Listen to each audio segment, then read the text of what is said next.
I want to thank you guys for coming back for another video. Today we're going to be out in the yard. We're going to be doing a little bit of patio furniture rehab today. As you can see behind me, we just got an old wrought iron table and chairs from my wife's aunt and uncle. They had this set for 20 plus years. It does need a little bit of TLC. Over the years it has never been refinished. What we're going to be fixing today is the springs in the chairs. So these chairs have on the swivel chairs, there are springs on the bottom that allow the chair to spring back and forth. If you guys have any experience with these kind of chairs, you'll know that you need to replace those spring plates every once in a while. I'm not going to go and sit on this chair because what's going to happen is the chair is going to fly back, and I'm a little bit of a big guy and I almost busted my head already. But I'll show you what happened. As you can see, this chair is busted.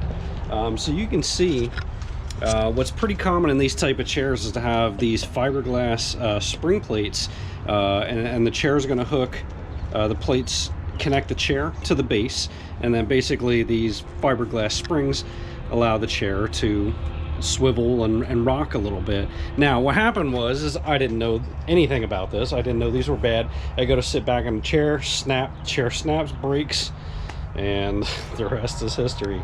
So I did a little bit more research on this and found out you can just replace these plates. They should be replaced every few years or so when they start to wear out. Now you can see what my wife's uncle did. He replaced these at one point, and he actually drilled the holes too big on these, so that's why this one snapped and the other one did not snap yet. So I'm going to go ahead and show you guys what I got and what we're replacing it with and how to fix this common problem in these chairs. Alright, so again, doing some research on this, you'll find a myriad of these plates. I think they're called patio chair spring plates. So you will find a myriad of these things online. The most generic size is usually 2.5 inches wide by 5 inches long, and that is pretty universal. Now these I got from patiosupplyfurniture.com. I think the website was. I can link it down below. I actually went with a heavy duty plate.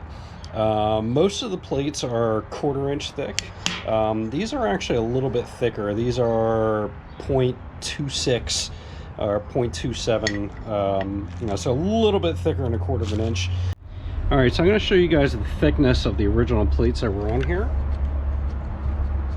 See if I can get a decent measurement. Okay, so 6.2 millimeters it was, and let's go ahead and measure the thickness on these guys.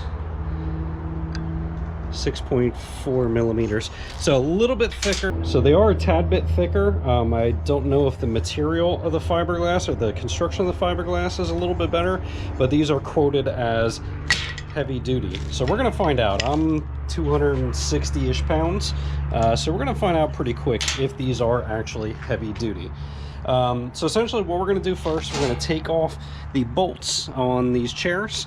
We're gonna get the original plates off, and then we're going to measure up the holes. We're going to stick one of the good plates from the other chair on top of these, and then we'll mark out the holes, drill them out, and then get them installed on the chairs. My specific chairs happen to be 13 millimeters on all these nuts and bolts. So you can see you're going to have the fiberglass plate sandwiched in between the base and a base plate, and then on the chair side, fiberglass plate, and then the base plate. So you want to make sure you have those base plates on, I believe, or else you will probably crack those fiberglass plates. Okay, so we can see the first chair is all the way apart. You're going to see some of the flaking on the paint there, or the powder coat. Again, I can't imagine these things have ever been refinished. They got to be over 20 years old. So depending on, once I get them together, if I really like them, I may have them stripped and powder coated, or I may try and strip them and rehab them myself. We will see. But the original plates are off, and you're going to see the metal base plates. And the hardware looks like it is pretty newish type hardware. So I'm assuming my wife's uncle put some stainless steel hardware on that at some point. So you see, we're going to get the new plates, lay them on top, and again, that's a universal size, so these things are pretty dead on. So all we're going to do is actually put the new plates underneath the old plate and just mark out those holes, and then go ahead and drill through those. So you're going to see that I taped all the way around these plates. Everything is flushed. I did 2 plates at a shot, figuring it would be easier to drill through 2 plates and 4 at one shot. The hole that I'm going to do, matched it up to the holes in the plates. Turns out mine are 1964. I was looking at that upside down. But I'm going to go ahead and start with a pilot hole with a smaller drill bit first, just to be able to get through, just to make sure that the holes are straight. I may go ahead and do this out at my workbench, because it will be a little bit easier to do this on a nice flat surface. Okay, and after a few short moments, we have drilled plates ready to go back into the chair.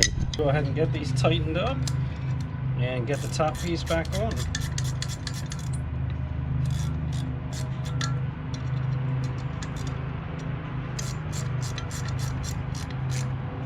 Alright, so I laid the chair back on its back to get the bottom piece on, and I actually loosened up these bolts here. I found out that it's actually easier to leave the brackets a little bit loose, so everything can be shimmied around a little bit to get everything to line up. I'm going to go ahead and put our plates back on, and we got a flat washer, a lock washer, and a nut.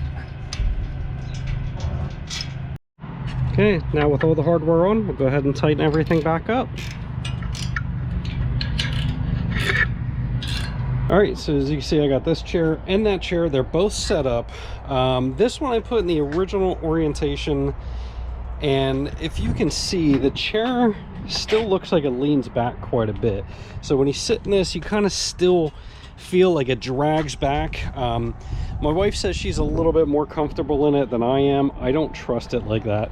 So I kind of accidentally, if you look at the orientation on those brackets there, you'll see what I'm talking about. Now we go over to this chair, and you see this chair is actually sitting upright. The orientation of the brackets are different. So when you lean back on this, it's giving it more pressure going back, and it actually leans forward a little bit. So I'm going to switch the other one around and match this. I feel a little bit more comfortable with somebody leaning a little bit more forward than having, you know, at the back of the deck, somebody leaning back a little bit and that chair snapping or falling and somebody hurts themselves. So pay attention to that when you're putting these chairs together. I don't know which way they originally were. I think that they were originally that way because they were both leaning back. But again, pay attention to that. If it doesn't work for you one way, switch it around if you're a little bit heavier like me, and maybe it'll work a little bit better the other way. All right, so we're all done. You can see it's giving me a little bit more pressure to go back. I feel comfortable going forward. It droops a little bit going forward, but again, I'm a bigger guy. I rather push back than fall back and lean forward. So we're going to consider this a successful project. Normally it would take you guys 10 minutes to do all this. It took me a little bit longer because I was filming and wanted to swap around the chairs to get them comfortable. But you'll see you can easily rehab your old chairs, get them nice and comfortable, make them safe so nobody's hurting themselves, and save yourself hundreds or thousands of dollars on having to buy new furniture. So simple rehab. Those plates cost me $8 a piece. I got 4 of them shipped. Everything was $40-ish. I'll put the link down below. You guys could check it out, and let me know if you guys have any questions. Thanks for watching.